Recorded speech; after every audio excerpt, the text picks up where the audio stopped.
Good evening, friends. Namaste, Swamiji. So happy to have you today among us. Ladies and gentlemen, certainly one more event on the wisdom, Indian wisdom. And I know everybody is continuously inquiring more than even when we get the management experts. People are inquiring, we want to have management from the spiritual leaders. And that's where certainly I have to thank Mahendra Bhai first, that under his center, AMA Center, Mamta AMA Center of Indian Wisdom. Today we have the pleasure of Swamiji, and probably I can say he would be the youngest among all of us probably in the auditorium.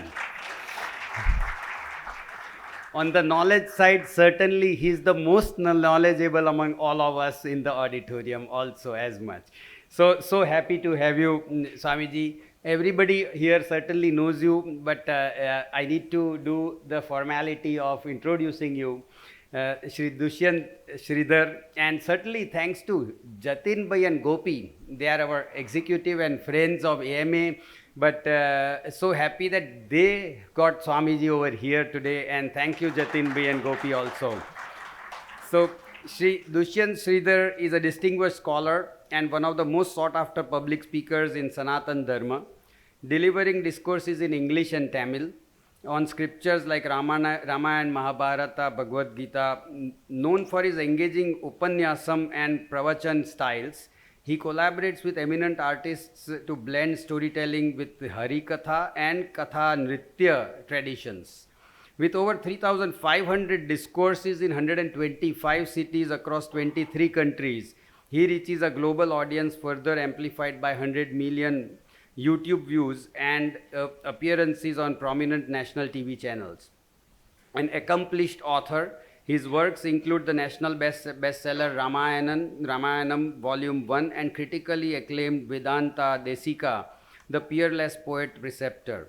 He is prominent voice in promoting spiritual knowledge through discourses, publications, and collaborations. So we welcome Swamiji, and I'll welcome Swamiji with a token of love that he's here. But Swamiji, I have a question because I may not get the microphone again. So nobody wants. As a problem. Swamiji, I have a question that because I also try to listen and hear to many discourses, that when we talk about Hanuman, the supreme devotee, the question that always arises to me that a devotee certainly is somebody who surrenders, right? So is this the willpower that creates a devotee to surrender? Or is that the surrendering creates the willpower in a devotee that he lasts long? So maybe that question always arises, what comes first, or is it the combination of the two? But thank you, that I will leave it to you, and I am sure we will get a lot of answers in the course of your enlightening us. And thanks again. I'll give you this token.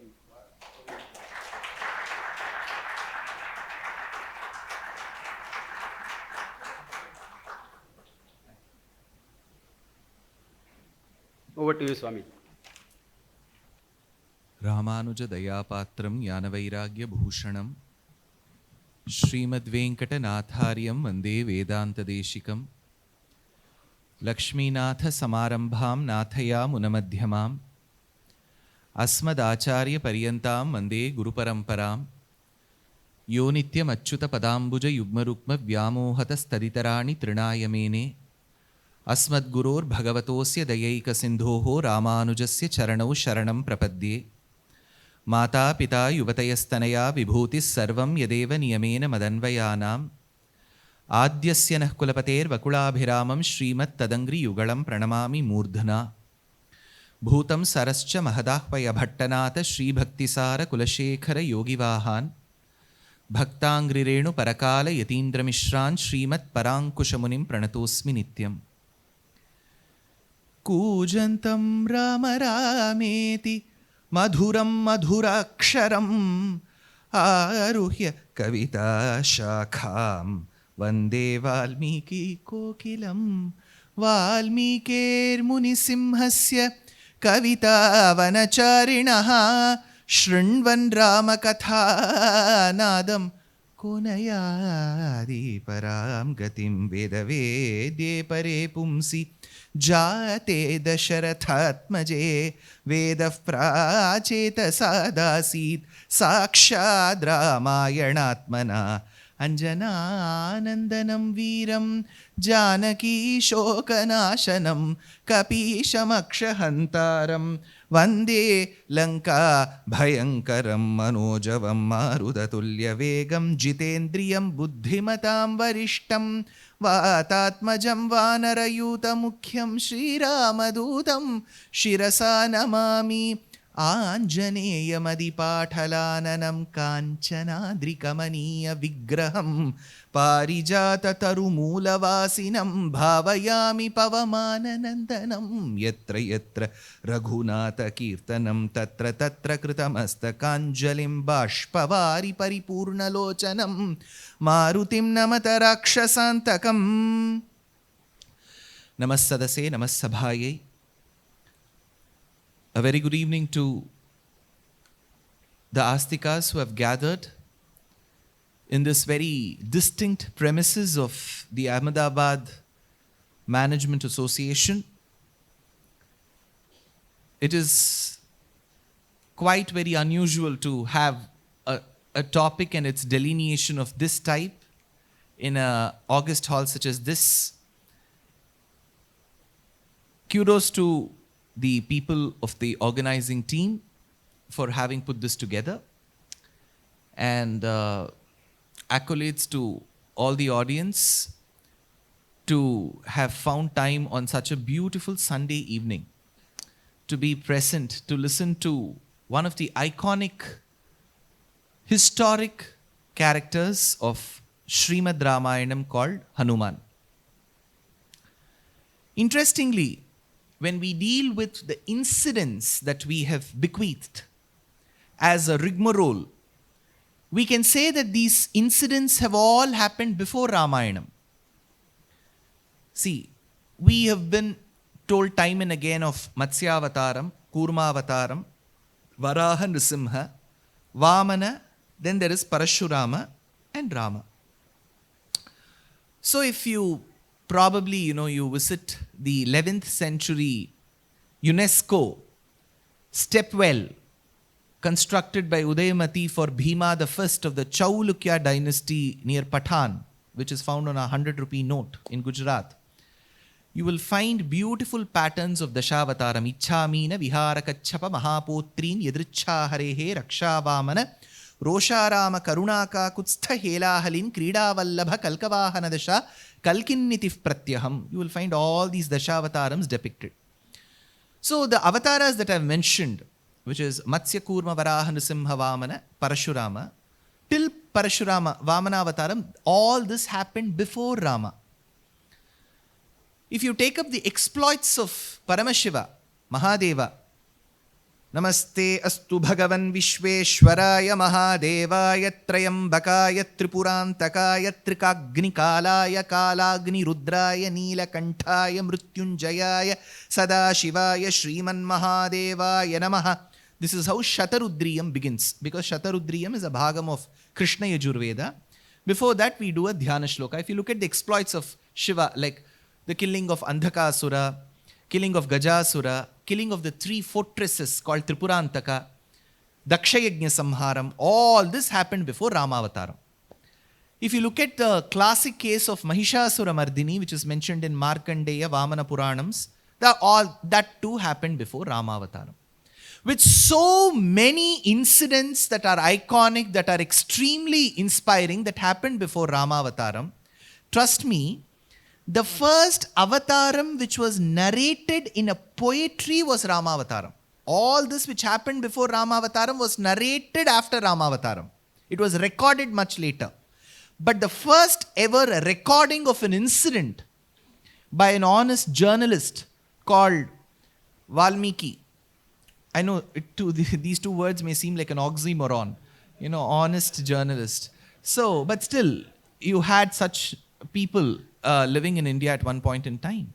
So, he recorded the incidents as is. He did not make it a concoction. He did not want to change certain incidents. He knew he had to report as is. If Rama has shot Vali while standing from behind the tree, he reported. He knew there will be public debates even in 9 o'clock channels. Why Rama did this? But he was unperturbed. He said, if I am a journalist, I have to report as is. He could have simply, control X, control V, Agni Pariksha. He could have just cut. Who's going to question him? You didn't have a CCTV camera then. But he chose to narrate it because he wanted to be honest. So Ramayanam is an honest retelling. Well, incidents in life don't happen in poetic style. They are narrated in poetry.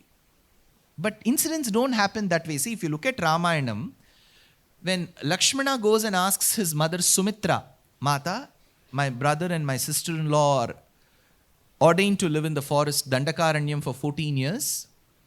I wish their stay was extremely full of grandeur and gay.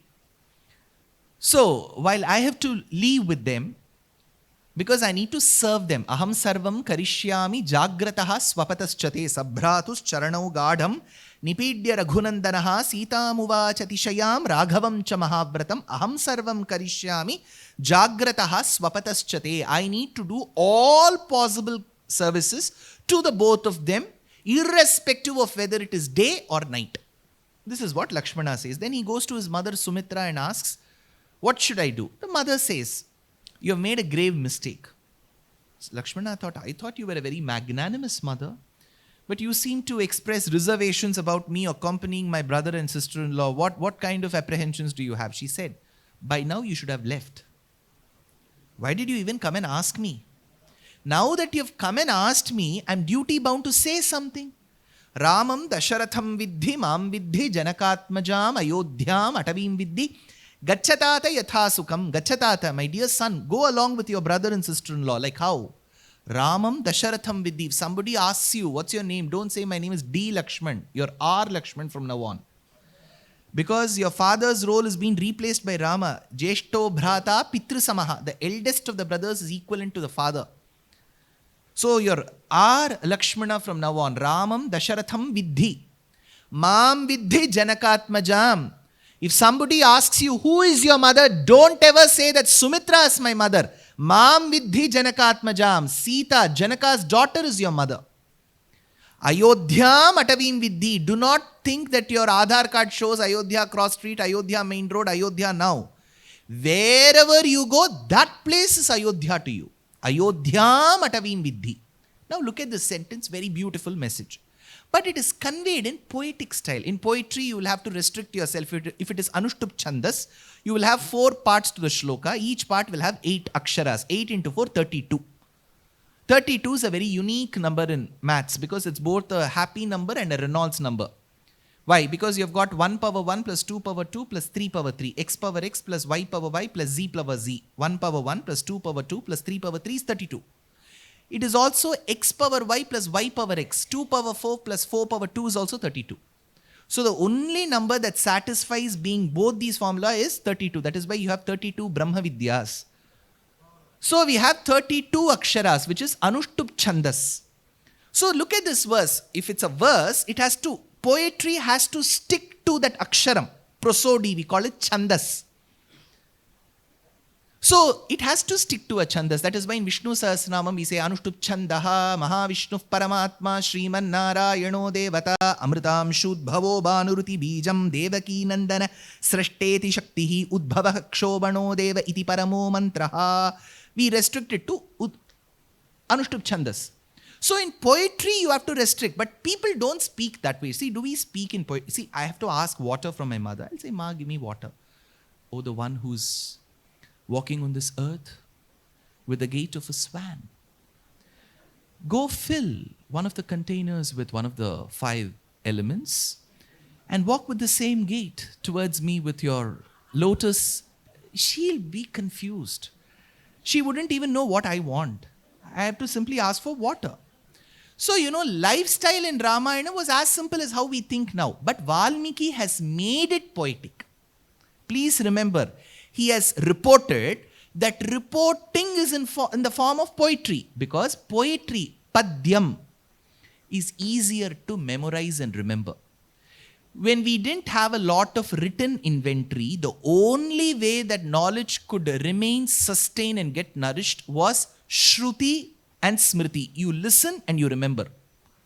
There was no concept of written notes. Giti Shigri Shirakkampi Tatha Likita Patakaha Anarthagnaha Alpakanti cha Shadete Pathakadamaha, says Govindaraja in his commentary called Bhushanam. So, Valmiki takes the steps to report the essence of Rama's lifestyle in the form of a beautiful poetry. So, this is how we have Srimad Ramayanam, which is a compendium of 24,000 verses, distributed into 7 cantos. We have got Balakandam, Ayodhya Kandam, Aranya Kandam, Kishkindha Kandam, Sundara Kandam, Yuddha Kandam, Uttara Kandam. Put together, we have 24,000 verses. You know, Valmiki had an additional task. He knew that the person whom he is made the protagonist is Rama. Rama comes in the lineage of Surya, Ikshvaku Vamsha Prabhavaha, Ramo Nama Janaishrutaha. So he comes in the lineage of Surya, Surya Vamsham. Interestingly, you know, this is a depiction of Modhera, which is a sun temple. This entire region between the lower part of Kashmir and the upper part of Maharashtra that extends till some parts of Odisha, Bihar and goes up to Multan in Pakistan is over and above the Tropic of Cancer. So when sun's rays fall in this particular belt, sun is called Shaura. So Shaura Rashtram is Shaurashtram. So that is how you have the Shaura belt here. And when invasions happened between the 10th and the 11th centuries and extended till the 16th century, one big section of people from Shaurashtra belt of Gujarat settled in Madurai, all the way in Tamil Nadu. We call them the Saurashtra community. And they carried the imprints of the textiles that you see on the walls of the stepwell of Patan. So those stepwell patterns are called Patola. And those imprints were carried to Madurai, and that became a print called Sungudi in Madurai. And that print is worn by Meenakshi, the goddess of Madurai, every evening. And we have inscriptions stating that what all recipes they carried from Gujarat. So we have something called the Ban Halwa. I don't know if see, when diaspora changes, the culture and the cuisine changes in its own state, whereas they carry those memories. So this is called Shaura belt. That is why Multan, when the Uzbek traveler called Al-Biruni in the 10th, 11th century, he records Multan, Mulasthanam in Pakistan. Mulasthanam is Multan. So in Multan, he records of a beautiful sun temple where the central image in gold with rubies in the eyes was floating in the mid-air because of magnets placed in the top and bottom to arrange. So he makes a record. So from the temple of Multan to Surya, to Martanda Surya temple of the 8th century in Kashmir, to Modhera in Gujarat, to the Dev temple where Surya Shatakam was written by the poet called Mayura Kavi, to Konark temple in Odisha. So we have a list of Surya temples. So that is why a ragam was also formed. The way you sing, a ragam called Saurashtram. And Saurashtram denotes the raga for Shaura, which is Surya. Surya is called Ravi. And today is the day of sun, Sunday, Ravi Varam. Now, this being the history of poetry, we have in Srimad Ramayanam, Rama coming in the lineage of Surya. 7.5 minutes back, I was talking to you about a chandas called Anushtup Chandas. You remember? How many aksharas did I say it has? And how many parts? Each part having how many aksharas? 8. Good. You should remember. So, if you take 1/4 of it out, how many letters will you be left with? 24. 32 से 25% निकाल दिया तो बाकी रहेगा 24. Any shloka with 24 aksharas is called Gayatri. Gayatri is the name of a format. Gayatri Chandas. Gayatrin Chandasam Mata says Vedam. So for every devata in Sanatana Dharma, we have a Gayatri mantra. Narayanaya vidmahe vasudevaya dhimahi tanno Vishnu prachodayat. This is Vishnu Gayatri. Mahadevye cha vidmahe Vishnu patni cha dhimahe tanno Lakshmi prachodayat. This is Lakshmi Gayatri. Tatsa viturvarenyam bhargaha devasya dhimahi is Surya Gayatri. You invoke Surya there. See, phones are of two types. One is an Android, largely, and the second is an iPhone. Okay, iPhone has Kaivalyam because it talks about Jiva, I, right? Jivatma. So, Swayam Prakashatva. So, it is iPhone. And then you have Android. Most of the phones, right hand side, if you keep pressing, you will get an option to switch it off. Okay. And the second option is you have the increase and the decrease volume button on the left. Most of the phones have it on the Vame Anko, left hand side. Or the third option is, if there's this flight mode, plane mode. So, nobody will disturb you. So, you have three options. Now, coming back to Surya Gayatri, how many aksharas? 24. Surya Gayatri is a Gayatri invoking Surya. Rama comes in the lineage of Surya. So, Rama's history biography is Ramayanam. So, now what Valmiki did was, alongside reporting, writing, composing and compiling, he took up the Herculean task of giving certain riddles. Prahelika it is called in Sanskritam. So you have 24,000 verses in Ramayanam, verse 1 to verse 1000, verse 1001 to verse 2000, verse 2001 to verse 3000, verse 3001 to verse 4000. Take verse 1, 1001, 2001, 3001. You will get till verse 23,001, correct? One say 23,001. How many verses we have now? 24, because 1 to 23,001. Mark the first letter of all these shlokas. Put them together, you get the Surya Gayatri. So this is a secret in Ramayanam. Tapaswadhyaya, first shloka, verse 1. Tapaswadhyaya niratam, tapasvi vagvidam varam, naradam paripapracha valmikir munipungavam. Verse 1. What is the first letter? Ta. Tatsa viturvarenyam ta. Tat sa. Sahatva rakshasan sarvan. 1001th verse. Sa. V. Vishwamitrastu dharmatma. V. So if you take all these letters, you get Tatsa Viturvareniyam. So Valmiki was also a person who was the earliest of the coders. He coded. Right. Giving us the task of deciphering that cryptic code. So Ramayanam is a treasure trove in itself. That said, generally when you present the biography of someone, somebody who's extremely critical, vital, very important, inseparable from the storyline of that particular work, you may want to introduce at the start itself. But Valmiki is a very good director who believes in his direction skill, who introduces somebody as critical, as vital, as important as Hanuman, only in the second half. Balakandam, 2500 verses, no Hanuman. Ayodhya Kandam, what happened in 1 month, no Hanuman. Remember, the circumstances that led to Rama's birth, because the father Dasharatha wanted children, he was worried. So he performed Ashwamedham, later Putrakameshti. So the circumstances that led to Rama's birth, the yagas that were performed, birth of the children, Girvanahi, Arthyamanaha, Dashamukhanidhanam, Kosaleshvrishya Shringe, Putriyam Ishtimishtva, Dadushi, Dasharatakshma, Bhrite, Payasagryam. Tad bhuktva tat purandhrishva pitrishu samam jatagarbha sujato ramastvam lakshmanena swayam athabharatena api shatrughna namna. So you have these 4 children born. Now all these instances, how these boys grew up, how they spent their boyhood, how they all spent their boyhood. And later when Rama was 12 years of age, the father was worried that his son was not married. Darakriyam prati, oh my son is not married at the age of 12. Then he got him married and then they lived in Ayodhya for another set of 12 years. The best cost-cutting measure. He got all the 4 sons married on the same day. Return gives 8 ki hona chahiye na. So you can do one Sangeet, you can do one, everything is one. So you don't have to spend on 4. So the best of the economic giants of those days. So 12 years post-marriage, the 4 couples lived happily in Ayodhya. So 12 they were married, 12 they lived happily. So Rama was 24 turning 25. So for 25 years of his life, 2500 verses of Balakandam.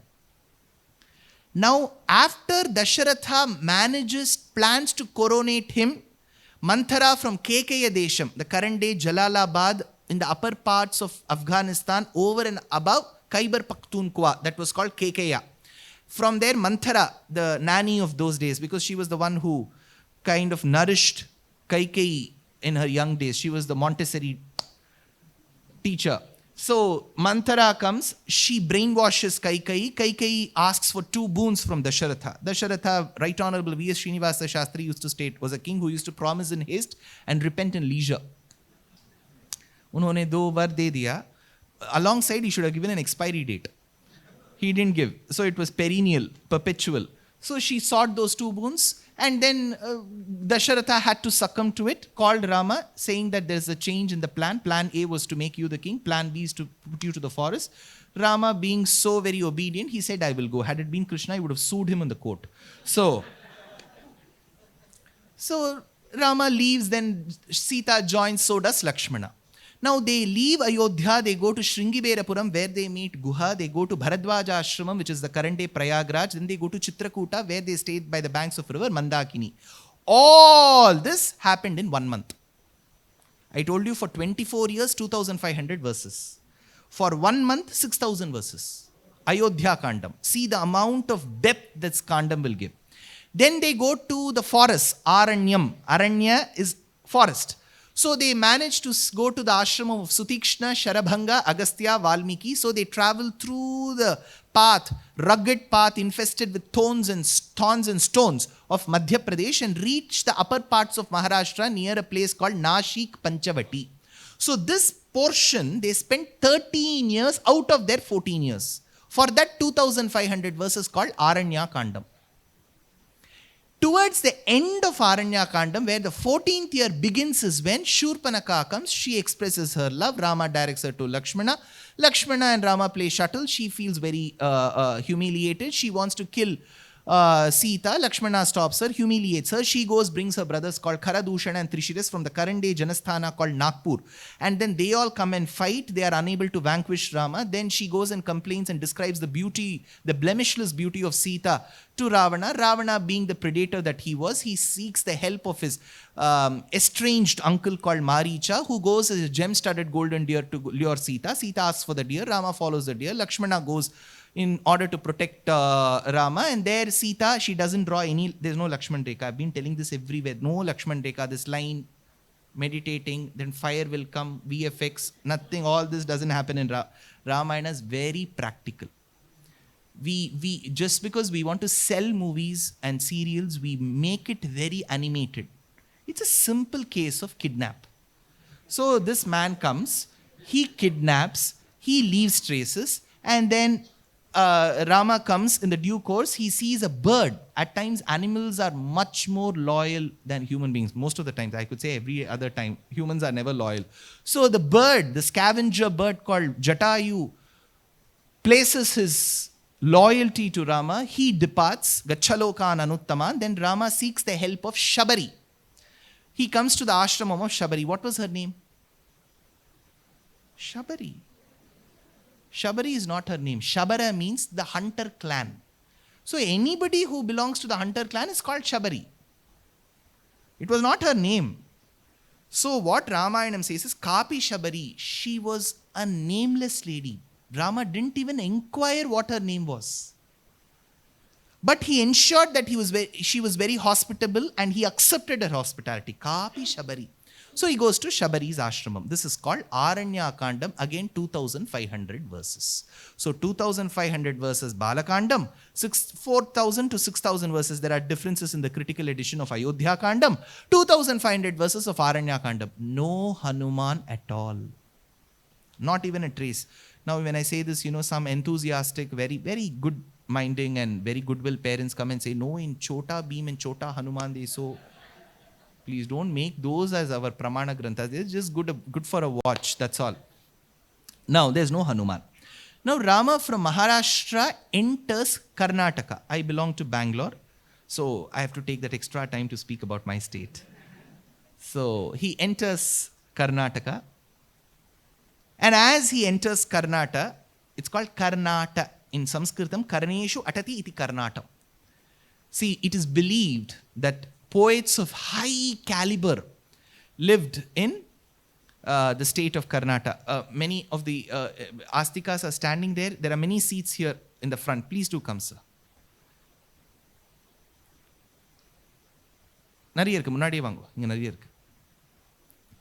So, Karneshu Atati, when the goddess, the devata of victory, listens to the poetry written by the poets of Karnataka, it seems her earrings jingle in happiness. When she listens to the news of triumph, victory by the kings, Rashtrakutas, Hoysalas, Vijayanagaras, it seems she nods her head. Because her head keeps nodding and the earrings keep jingling, Karneshu, her ears, Atati, it keeps dancing, it is called Karnata. So that is how the name of the state is derived. And incidentally, your city is also having a name which is very close to Karna, which is Karnavati. Right? So from Karnata to Karnavati I have come. Now, in the beautiful state of Karnata was a pradesham, a province called as Kishkindha. In Kishkindha, there were brothers called Vali and Sugriva. They were good brothers, but Vali had excommunicated his brother for a definitive reason. All that is beyond the scope of this lecture. That has to be dealt in a very detailed lecture. So, while he was excommunicated, he resided in one of the caves of the mountains. And he came out of the city, and some of his very good well-wishers too joined him, like Nala, Neela, Jambavan, and Hanuman. So this is where Hanuman comes into picture. So Hanuman was very unlike of a Vanara. See, we cannot exactly call Vanara as monkey. Because the moment we say Vanara as monkey, we will be reminded only of the monkeys that we see in hill stations today. There are theories that they could have been an extinct species which were somewhere between humans and monkeys. So they had some of the human traits in them, but they were different from us. There is another inscription of the 4th century AD of the Chalukyan dynasty where one queen says, I come from the clan of Bali. Bali is Vali. And she also says, why did Vali, Sugriva live as monkeys? She gives a reason in the 4th century. She says, Parashurama, who lived along the time of Rama, had taken a vow, pledge, that I will vanquish every kshatriya that I see. Kratuhara shikhari kantuka vihrutyunmuka jagadiruntuta jitahari danti danta danturonta Dashavadana damana kushala dashashata bhujamuka nrupatikula rudira jara bharita prututara tataka tarpita pitrika bhrugupati sugati vihatikara nata parudishu parigha, says Vedanta Deshika. So he took a vow that I will kill all the kshatriyas. Now there were some very meek kshatriyas. Not every kshatriya was, a whey protein having six-pack person. So, there were kshatriyas like me. So some of them were very weak. So they thought, why should I get unnecessarily guillotined or killed by Parashurama? Instead, let me not pose myself as a kshatriya at all. So they started migrating to the forest and started living like animals. So this 4th century inscription says that such kshatriyas who disguise themselves as humans is what this Vali, Hanuman and others were. That is why if you go by this theory, we can understand why Hanuman could speak in Sanskritam. If you go by this theory, why could he speak in Sanskritam? So Hanuman is this character who's introduced in Kishkindha Kandam. But what a grand introduction. See, you can treat this as a biography, also as a piece of literature. How Valmiki molds himself and introduces this character. Rama and Lakshmana, they come in search of Sita through the Dakshina Bhagam. They come southwards. As they enter Kishkindha, Rama and Lakshmana were both, There is one verse in Sundarakandam which suggests that Rama's height was 8 feet. There is one verse where Hanuman says, even if we go by a conservative means, 7 feet itself is so huge, right? So, and Rama and Lakshmana were of the same height. Generally, some of the primitive amateur artists like me, when we draw Rama Pattabhishekam, Rama will be 6 feet, Bharata will be 5, Lakshmana will be 4. I don't know why their pituitary glands worked so. They were all of the same height. 2 were very fair, 2 were very dark. Rama and Bharata were dark. Lakshmana and Shatrughna were fair. Simple. So when Rama and Lakshmana walk, they walk with a very different body trait. Get into the details. Jatachira dhari, says our Acharya. See, inside the forest, when you enter the forest region, Aranyam, from the Desham, after leaving your province where people have habitated, you come to a forest, you are not allowed to shave. You cannot shave within the forest. 1. Second, you cannot, as per Shastram I am telling you, you cannot self-shave. You should always use another person to shave. Of course, rules have changed now, times have changed. We are working in various corporate firms. We have to adhere to the rules of that company. All that is given. But when I'm talking about a work of the past, I have to tell you what was the norm in those days. You cannot shave within the forest. Wherever you shave, you cannot self-shave. So to get a barber within the forest is a task. That is why when Rama returns from Ayodhya after 14 years, you know what Bharata does in the 131st Sarga of Ramayana? He says, Shmashruvardhanaha. He arranges the barber first. Shmashruvardhana means barber. So 14 years Rama and Lakshmana did not shave. Can you even imagine Rama with a huge beard? That is how rightfully you have to do. He was not, triple blade, clean shaven, after gel lotion, kuch nahi apply kiye. See, basic logic, if he has to cut his hair, he can also cut his head hair. Why will he grow only that and not this? Right? There's no such rule, right? Thodi to numerator hai, denominator hai. Why will... So, he did not shave. So, and he had hair above, so that would keep growing. Jata chiradhari, so he had to bundle them into jata and not let them fly. So he asks in Ayodhya Kandam to Lakshmana, Nyagrodha kshiram, get me the latex of Nyagrodha tree. When you apply that to hair, it's like set wet. It won't fly. So Jata Chiradhari, huge beard, long hair. They were wearing the skin of an antelope. They were wearing the dress of Valkalam. Valkalam is the dress that is worn from the bark of a tree. So that you get camouflaged in the forest colors, brown and greens. But they were carrying a bow and a quiver of arrows. See, if you're a tapasvi, why will you need ayudhams? See, for example, a person calls himself a sannyasi, comes with AK-47. ये क्या है sir, आप सन्यासी हो या क्या हो? So why will Rama carry the bow and quiver of arrows? So this is what that perturbed Sugriva. So he tells Hanuman, you go and check who they are. Sugriva knew that he was not that talented. He knew about himself. One should do a SWOT analysis of themselves, right? So then he sends his trusted minister. That is also an oxymoron. So he trusted his minister and sent, you go and check who these two men are. Hanuman has to go. Now imagine Hanuman's situation. He is disguised. Either he is a Vanara or disguised as a Vanara. Vanara Lakshanam will be with a slightly swollen face and a tail, a prominently noted tail. And it was a given in those days and even today that animals can't speak refined languages like us. They can communicate, but not refined languages like us. They wouldn't know the subject plus predicate plus subject plus verb plus object, and verb is past participle and present continuous, and there's a gerund and an infinitive, and then you will have to use the object later. They wouldn't know all of the sentence formation. They'll just bark. That barking the other dog will understand. That's all. So language is known, not the language pattern. So imagine Hanuman speaking in flawless Sanskritam.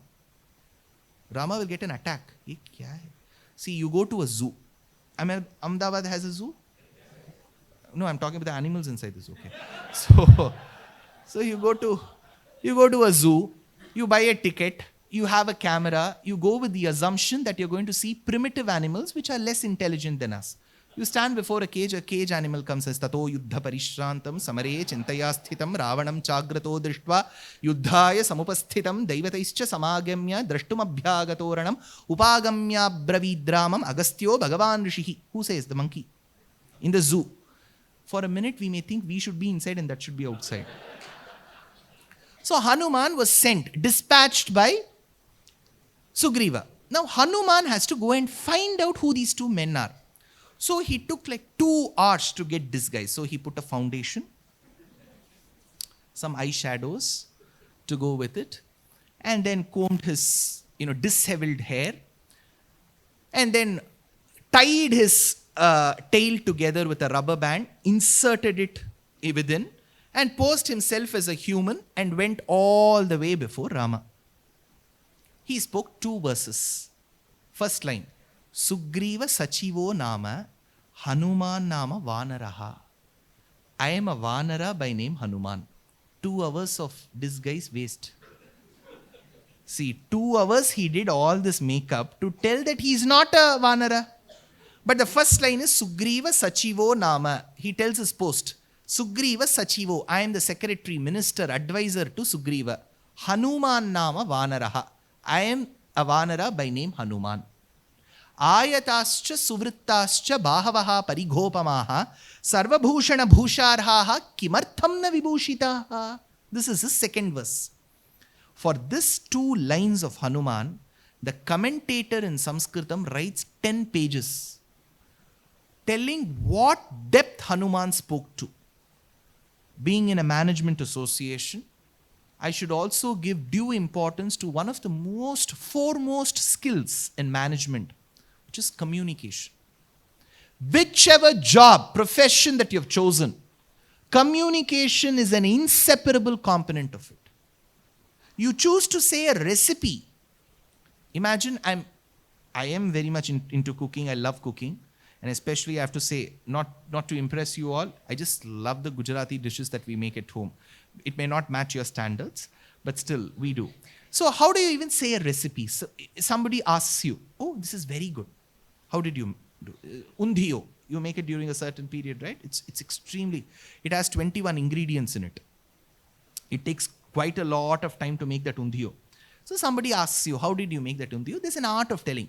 Take these materials, take it at this proportion, fry this, steam this, then put this after the other. There's a way you say. Even telling a recipe needs the art of communication. It should be so clear and unambiguous that a person who listens to should be able to get that undhiyo at the same rate at which you have got it. That is what communication is. Of course, in the last 5 to 10 years, we have got Vaikunthaloka Manimantapa Margadayi with us. Who is that? GPS. Wherever we go, that guides us. Even to Vaikuntham. Vaikunthaloka Manimantapa Margadayi.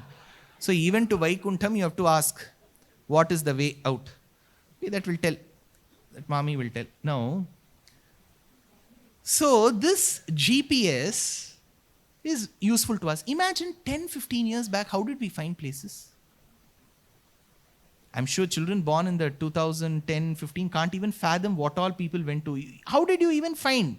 Today it says, go straight, take a U-turn, take left, this is a flyover, go now. It also tells you where the traffic is high, where the traffic is medium, where you are the traffic. It tells you all of that. How did we find? So we used to inquire with people on the roads, kis taraf jana hai? And you had to blindly trust that person. Even if he's taking some vengeance on you, you wouldn't know. He'll say, go straight, take second left, third right. So here Hanuman, he goes and inquires. And Rama listens to this patiently. I'm sure if you're all management buffs, there's a beautiful book, a very celebrated book called The 7 Habits of Highly Effective People by Stephen Covey. So Stephen Covey says in the 4th principle, listen first to understand and then be understood. Listen. Listening is an art. So more than speaking, listening is an art. Ideally, you should all be celebrated. You're all doing that job now. So listening is an art. Shravanam, Kirtanam, Vishnu Smaranam, Padasevanam, Archanam Vandaram, Dasyam, Sakhyam Atmanivedanam. Iti Pumsar Pitar Vishnor, Bhaktische Navalakshana, says Prahlada to his tyrant king cum father called Hiranyakashipu in the 7th canto of Srimad Bhagavatam. Shravanam, listen. So Rama listens. Patiently he listens to what Hanuman says. 3-4 verses. Then after listening to Hanuman, he turns towards Lakshmana and says, Lakshmana, in all these years of my mortal existence, because Rama was roughly about 38 years, because I told you 12 years he got married, 12 years he lived in Ayodhya, 24 ho gaya, 25th year he left, 14 years mein 13 years was in the forest, now he's the 38th year, 39th year he has to return.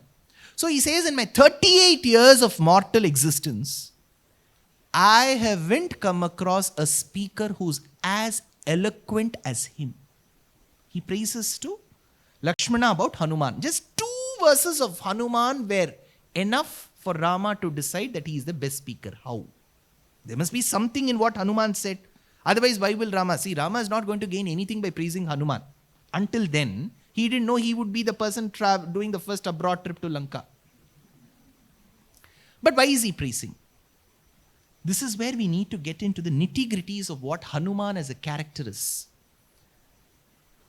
I'm sure there are people across all ages, school-going, college-going, people, of course, working population, of course, the elderly population. So we have people across the spectrum and ages here.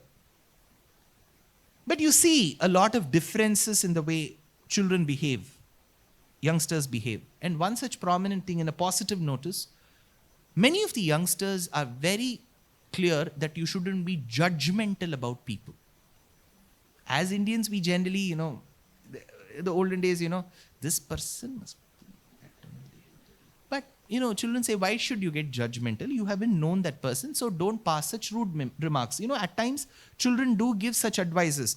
And if it is worthwhile, I think parents should take that with so much of magnanimity.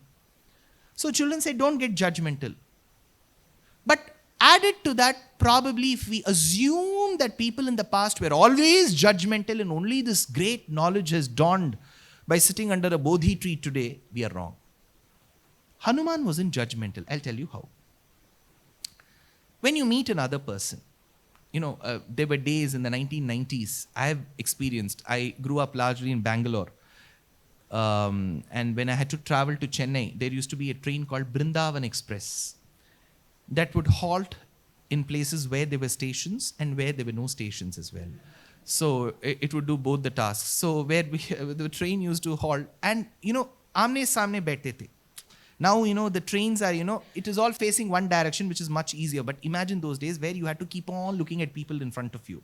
And the person wouldn't take the eyes off. Probably we would be under the wrong assumption if we are that good looking.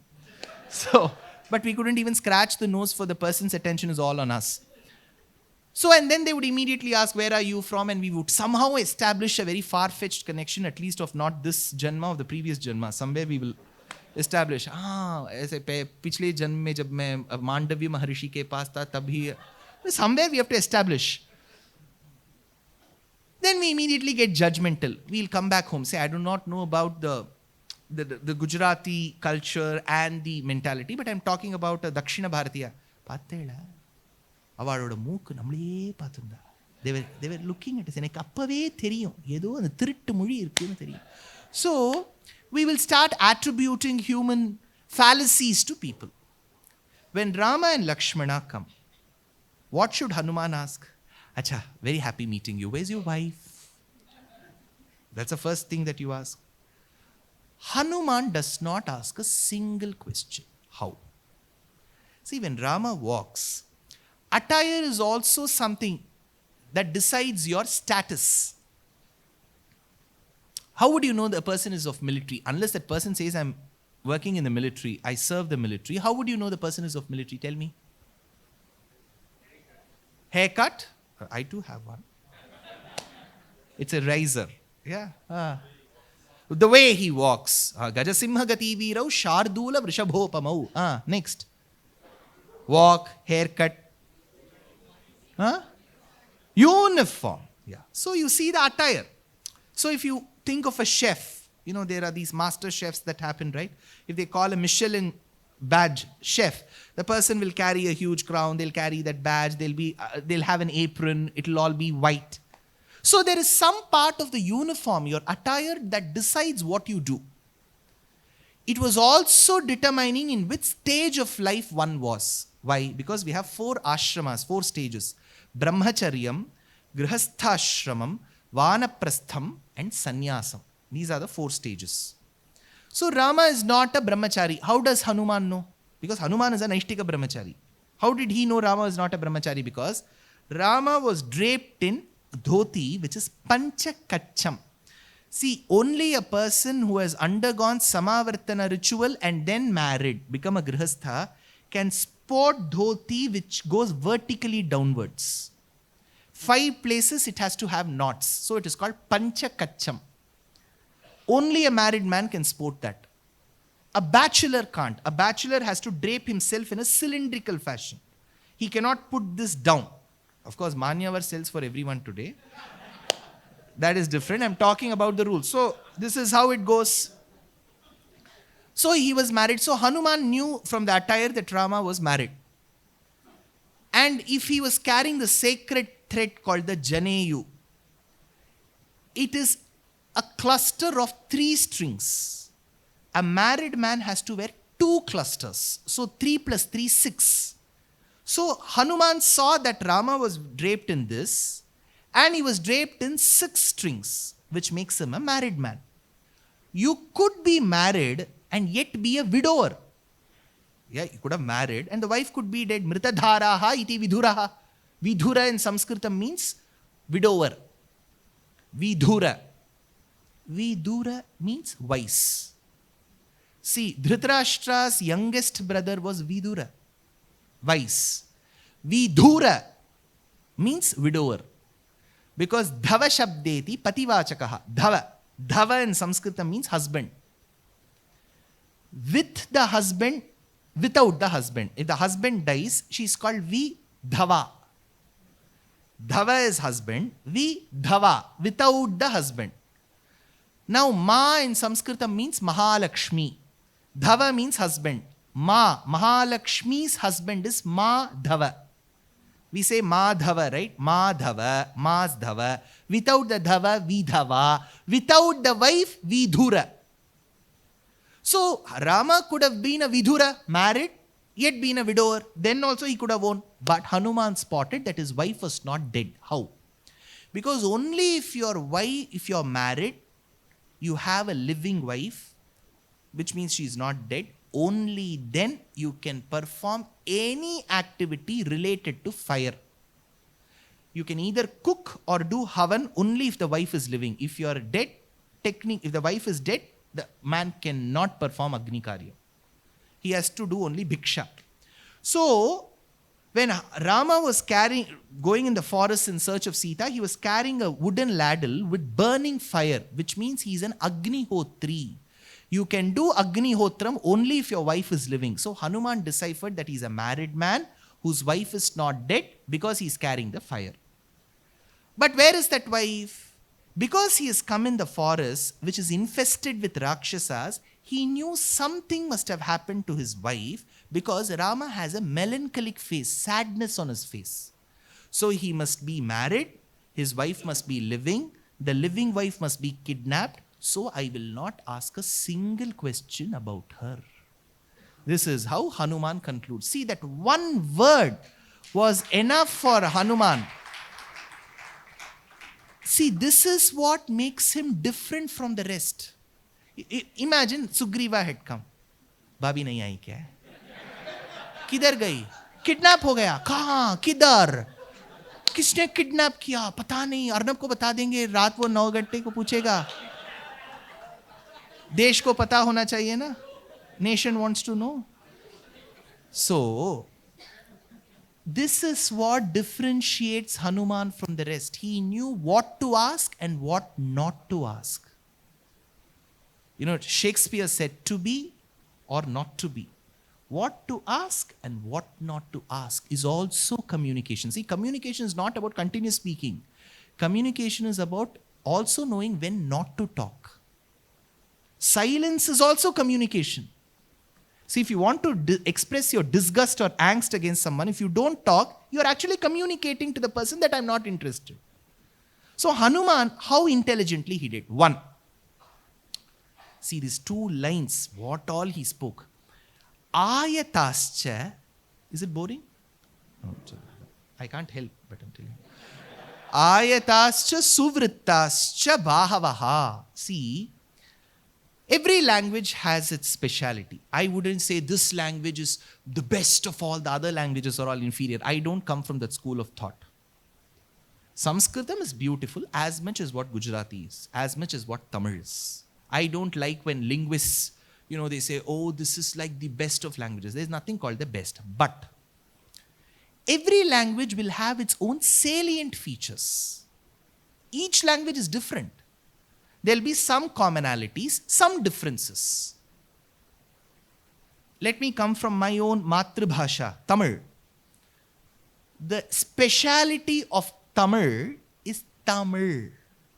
Ra. It's not Ra, it's Ra. Kozhikode. Okay, so that Ra has to come. Ra. But trust me, how many of you speak Gujarati? Okay, a significant portion of the audience. You may not get that Ra. Don't feel dejected. Because in Tamil Nadu itself, many people can't say this Ra. So, don't feel depressed. You'll have these language warriors. They can't. Andal, if you've heard of a great mystic poetess in the Tamil language, in the Bhakti tradition between the 5th and the 8th century, she says 11 Ras together. Aari Malai Kanna, Unduni Kaikaravel, Aari Ulpukku Muharndu Kodai Theri, Uri Mudalvan Urubam Pol Maikaruthu, Pari Amtoludaya Parpanaban Kayil, Aari Pol Minni Valamburi Pol Nindadirndu, Tarade Sarngamudaitha Sarama Rai Pol Vara Ulaginil Peididai, Nangalum Margari Nirada Magirndu. 11 Ras, she says. So it's a task. So Tamil has that beauty. But Tamil can't differentiate between the, ta. It won't differentiate between ka and ga. That is why, isn't it Narendra Modi? Modi, right? Da. But you know what the Dakshiniyas will say? Modi. Because there's no distinction between da and da. Now when I say this, people who speak Hindi and the other Bharatiya languages will get excited. So it's not dosa. It is dosa. Dosai, not dosai. Okay? Like how it's not Modi. Okay, let me get back. So every language has its own speciality. That said, Sanskritam, what is its speciality? See, the audacity, the arrogance of the language is so much. It says Sanskritam. It says, I am perfect. Kritam in Sanskritam means perfect. Sanskritam means the language which can't get any more perfect. See, the language says, I am perfect. I don't need any updates. See, in phones you get updates, right? Update. There's no update in Sanskritam. It's perfect. Why update? मैं perfect ही हूँ, जैसा हूँ वैसा ही अच्छा हूँ. Isn't that a song of Hrithik Roshan? Okay. मैं वैसा ही हूँ. So, अच्छा हूँ. So now, Sanskritam. Now if you take up any language, let's take from the language that we have got from 3 Acharya Varyas. This is a very special language. 3 Acharyas have given that. Wren, Martin and Victoria. It is called the English. Okay, that is the language that we have. Wren Acharya, Martin Acharya and Victoria Maharagni. Now, in this English language, let's begin. When we deal with numbers, if there is one pen, more than one, pens. One tree, tree. More than one tree, tree. Kya basic class sikha rahe sir? Okay, so one tree, more than one trees. Gujarati mein kaisa hai? Ekavachanam, bahuvachanam, correct? Anything different? Bahuvachanam is anekavachanam, right? Okay. Let's go to Sanskritam. Sanskritam has 3, which is ekavachanam, Dvivachanam, Bahuvachanam. So you have got Ramaha, Ramau, Ramaha. So you have got one Ram, two Rams, and many Rams. If it is one Ram, it should not be N Ram. So we have one Ram, two Rams, and many Rams. Ekavachanam, Dvivachanam, Bahuvachanam. Ramaha, Ramau, Ramaha. Simple. Now you have got Akarantavachyam, Ikarantavachyam, all that is different. Why does Sanskritam use exclusively this? Because a lot of things in our life are dvandvam, day and night. Uttarayanam, Dakshinayanam. So everything is dvandvam. So the language felt the need to have dvivachanam. Now, this is hand, bahu. Prabhas made it very famous. So bahu. This is ekabahu. You have got bahu. Bahu. One. Two. Bahu. If it is one hand, bahu. Two hands, bahu. More than two, bahavaha. Bahu, bahu, bahavaha. This is Sanskritam. How many hands does Rama have? How many did Arun Govil have? How many? Two, no? Right. So two hands. So what Hanuman should have said? Bahu. But he says bahavaha. He says, I see more than three hands. Grammatically, he says, ayatascha suvrittascha bahavaha. Why? Because the commentator says, Yadva Hanumato darshanad bhavat chaturbhuja veshena. Only to Hanuman's eyes he could see that Shankan Chakram behind. So Hanuman said, for me, I see. It is like, those special lens that you wear. Divyam dadami te chakshuhu, says Krishna in Bhagavad Gita. I give you those eyes which you alone can see. So Hanuman could see four. So he was mathematically correct, grammatically correct. So he said bahavaha. So the moment he saw bahavaha, see, whenever you are in that peak of that ecstasy, that happiness, you won't adhere to grammatical rules. Let's come back to English. What is this, sir? We will do. In English, we have these adjectives that define a person. We use such words where we say tall, taller, tallest. It's called positive degree of comparison, comparative, superlative. Do we say beautiful, beautifuler, beautifulest? What do we say? More beautiful, most beautiful. Because the grammatical rule is, if the adjective has more than two syllables, beautiful, three syllables, you have to use more and most. Less than two, you have to use ER and EST. Correct? Simple English. In Midsummer's Night Dream, Shakespeare says, the most beautifulest of the nights has arrived. Shakespeare says that. The commentator asks, how can Shakespeare make a grammatical mistake? Most beautifulest. To which the commentator says, when you're ecstatic, when you're euphoric, very happy, you don't have to adhere to grammatical rules. Because you're in that happiness, right? Then you cannot see somebody sees their son or daughter married. That moment when they see them married, the mother says something, and then I go and say, see, actually as per grammar, the predicate should come much after the subject, and it's a verb that you say. So when you're using it as a verb, it is separating. Don't say separate. Separate is actually only when you use it as an adjective. See, when you use it as an adjective, it is separate. When you use it as a verb, it is separating. You should not say separating. Separating. Two stresses you have to give. To a mother who's so happy about the son, I go and correct her grammar. Same way, Hanuman was so happy to see Rama with Chaturbhuja Vesham. Even then he didn't make the grammatical mistake. Bahavaha. So Rama noticed this. What a man I'm seeing in front of me who doesn't make that grammatical error even then, even in that nick of the moment. Ayatascha suvrittascha bahavaha parigopamaha sarvabhushana bhusharhaha. Hanuman has said this. Kimartham na vibhushitaha sarvabhushana bhusharhaha. Rama, Hanuman has said, though you are completely qualified to be adorned in gold ornaments, yet you are not wearing any. Rama was not wearing any because Kaikeyi let him pass through that metal jammer. Not one jewelry, okay, he could wear. But he wore one. Kaun sa?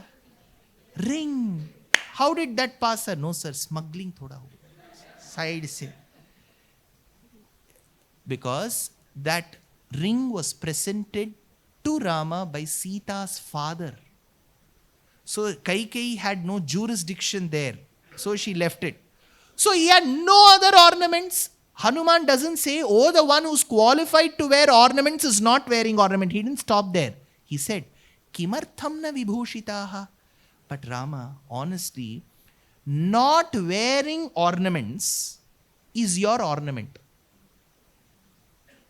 Why? Because in Samudrika Lakshana Shastram, there is a rule which says, why do men and women sport ornaments? Because in the days of past, men and women were competing. Today we call it unisex track suits, right? Both men and women can wear. Gold jewelry was also like that. Men and women in Prachina Kalam, both of them used to have long hair, both of them used to sport. So if, I'm sure the Vokeshwara, Vokanayaka, Vokeflix has to go back and check. We all were wearing. So, why do men and women sport jewelry? Because even if they have doshams in their body, you want to cover it up, right? See, suppose you have some mark, you will always want to cover it up. So when you have some kind of blemishes, you cover it with golden ornaments because people will focus on the gold and not on the blemishes. Second, it enhances your beauty. If you look on a scale of 1 to 10, you look 2. With jewelry, you look 3. You look better. There's a +1 addition. So, but for Rama, Hanuman decides that it is the other way round. When you put jewelry on him, it diminishes his beauty, it seems. So only when all the ornaments are taken away, you see his real physique and beautiful blemishless body. So he says, not wearing ornament is your ornament. This is what Hanuman has said. Correct? I have explained Hanuman's 2 lines. Now Rama looks to Lakshmana and says, Lakshmana, in my life I haven't come across a person as adept as him, as a good communicator as him. He says, na anrigveda vinitasya na ayajurveda dharina na asamaveda vidushaha shakyamevam prabhashitum nunam vyakaranam kritsnam anena bahudashrutam bahuvyaharathanena na kinchit apashabditam avistaram asandigdham adhrutam avilambitam urastam kantakam vakyam vartate madhyamesware samskara kramasampannam adhrutam avilambitam ucharayati kalyanim vacham hridayaharinim. This passage in Kishkindha Kandam is called Bhashana Kaushalam. So it's called the art of speaking in Ramayana. How does one speak?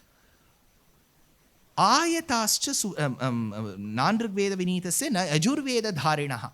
See, what he says is, even a person who has mastered the Rig, Yajur, Samaveda can't speak like him, because the art of speaking is about the art of remembering what to say. Actually, I wanted to tell you one thing. You should not do like this. When you're speaking, you should remember what you're going to speak. There, if I start scratching, thinking,